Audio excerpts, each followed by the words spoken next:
사실 홍 의원이 돌아오자마자 같은 검사 출신이기도 하고 그리고 앞으로 경쟁을 펼칠 가능성이 큰 윤석열 전 총장을 곧바로 겨냥했습니다. 바로 화면을 만나보겠습니다. 압도적 1위는 한교안이었습니다. 작년에 압도적 1위는 이낙연이었습니다. 금년 1월에 이재명 지사가 치고 올라왔습니다. 3월에 윤석열 전 검찰총장이 치고 올라왔습니다. 그것이 내년 3월까지 간다고 봅니까? 내가 이거 오면서 우리 당이 올지 안 올지도 모르는 윤석열 검찰총장 이야기를 할 것으로 예상을 하고 왔지만 국정을, 나라를 통치하는데 검찰 수사는 1%도 안 됩니다. 그게 결혼을 나중에 다 나오고. 최재형 감사원장도 대선 후보 부상하고 있는데 어떻게 평가하십니까? 평가 대상도 아니고 평가할 입장도 아닙니다. 갑자기 보수 야권판이 뒤흔드는 느낌도 좀 들고요. 김가럽 교수님. 네. 윤석열 현상, 국정 검찰 수사 영역은 단 우리나라 포함해서 1%도 안 된다. 이렇게 윤 전 총장 견제했는데 그래서 일각에서는 추미애 전 장관보다 오히려 윤 전 총장, 홍준표 의원이 더 견제하는 거 아니냐는 얘기까지 나왔어요. 그렇게 견제하는 것이 맞죠. 왜냐하면 사실상 검증은 당내에서 시작을 하는 거거든요. 그래서 이제 후보를 만들고 타당의 후보와 경쟁을 하는 이런 구도로서 가는 겁니다. 그래서 저는 홍준표 의원이 복당한 것이 국민의힘당 후보, 누가 나중에 최종 후보가 될지 모르지만 사실은 굉장히 긍정적인 효과다. 이렇게 해서 검증이 활발하게 내부적으로 이루어지면서 경쟁력 있는 후보가 사실상 만들어지는 것이거든요. 그런 차원에서 본다 그러면 홍준표 의원은 굉장히 중요한 하나의 인물로서 자리매김할 가능성이 있다. 이미 대선 후보를 한 번 한 적이 있지 않습니까? 그렇죠. 그러다 보니까 이제 그런 어떤 경륜을 바탕으로 되는 사람과 안 되는 사람을 충분히 가를 수 있는 부분이 있는 것이고, 어쨌든 저는 지금 이 홍준표 의원이 말한 것 중에 딱 하나는 굉장히 좀 이 마음에 와닿는 게 있어요. 그러니까, 어떤 부분입니까? 이 나라를 통치하는데, 통치라는 단어는 저는 동의하지 않지만 어쨌든 검찰 수사가 차지하는 비중은 1%도 안 된다. 그러니까 윤석열 총장에 대한 견제를 적극적으로 하는 것이죠. 사실상 국가를 운영하는 데 있어서 검찰의 역할이라는 것이 얼마나 클 수 있나요? 그러니까 검찰을 평생 하는 것으로서 사실상 국가를 운영하는 것은 쉽지 않다는 것을 내부에서 이미 검사였던, 모래시계 검사였던 홍준표 전 검사가 지금 얘기를 하고 있는 거거든요. 그 부분은 우리가 좀 되새겨볼 만한 주장 아닌가 이렇게 생각을 합니다.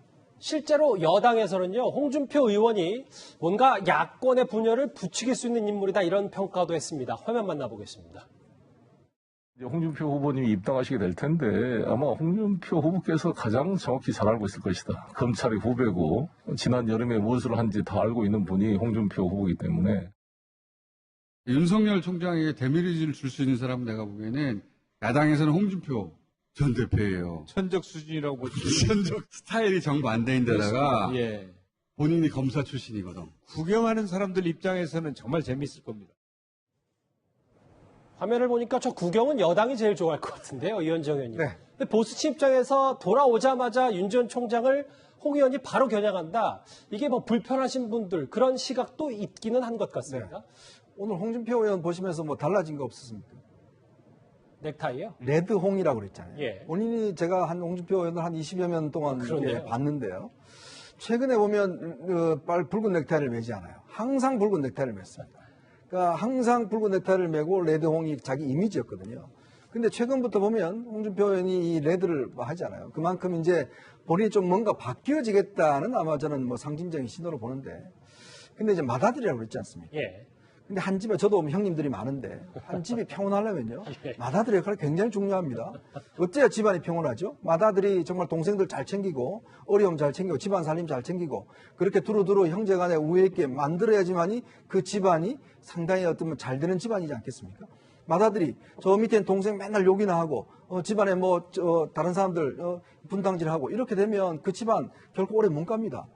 자, 그렇기 때문에 홍준표 의원이 오늘 다시 복당하면서 맏아들이라는 이야기를 했지 않습니까? 저는 정말 맏아들 역할을 해야 된다. 국민의힘에서 맏아들 역할은 뭐겠습니까? 많은 사람들이 들어와서 두루두루 잘 살게 만들어야 되지 않습니까? 근데 거기에서 오늘 첫 번째 이야기한 게 지금 국민의힘이 어떻든 간에 정권 교체를 가장 중요한 목적으로 세는 거 아니겠어요? 예. 근데 지금 여론조사 1위를 달리고 있는 후보한테 오늘 첫날 저렇게 비난을 하게 되면 과연 이 집안이 잘 될까요? 저는 그런 면에서 어제 이준석 대표가 이야기한 게 바로 저런 겁니다. 예. 저는 그래서 당내에서 초선 의원들이 자꾸 홍준표 의원의 입당을 반대했던 이유가 바로 저 모습 때문이에요. 본인이 마다를 이야기를 했으면 본인이 뭔가 이제는 옛날하고 좀 달라야 되지 않습니까? 들어와서 두루두루 동생도 좀 챙기고 집안에 살림도 좀 챙기면서 예. 뭔가 집안에 좀 키워 나가야 되는데 그 역할을 해야 되는데 첫날부터 저렇게 최재형이는 말도 안 되는 상대고 윤석열은 저렇게 뭐 한다고 이렇게 이야기를 해버리면 사실 참 의원들의 동의를 얻기가 저는 힘들지 않겠는가. 그래서 앞으로 아마 마다들 역할 좀 해주시길 바라겠습니다. 예. 이현정희님의 이 취재 발언을 사실 이준석 대표도 어제 비슷한 얘기를 했었습니다. 화면 잠시 만나보겠습니다. 홍준표 대표가 늘 사찰했던 사람이 불법 사찰을 공론하면서 검증을 해가지고 한다. 저는 그것 또한 홍준표 대표께서 늘 불법 사찰했던 사람이 누구인지를 특정하셔야 되고요. 저는 윤석열 총장이 불법 사찰에 해당하는 행위를 했다는 것을 들어본 바가 없습니다. 이 또한 언제 어디서 누가 어떻게 왜 했는지에 대해 가지고 밝히시고 그에 따라 가지고 저희가 따져볼 수 있는 사안이지 지금 이거는 대선을 앞두고 벌어질 수 있는 가장 좀 아마추어스러운 장관의 공격 아니냐 이런 생각을 합니다. 이준석 대표가 홍련이랑해서 아마추어라는 단어를 썼는데요. 복당하자마자 윤석열 때리기에 나선 홍준표 의원 얘기 이 뉴스로 정리해봤습니다.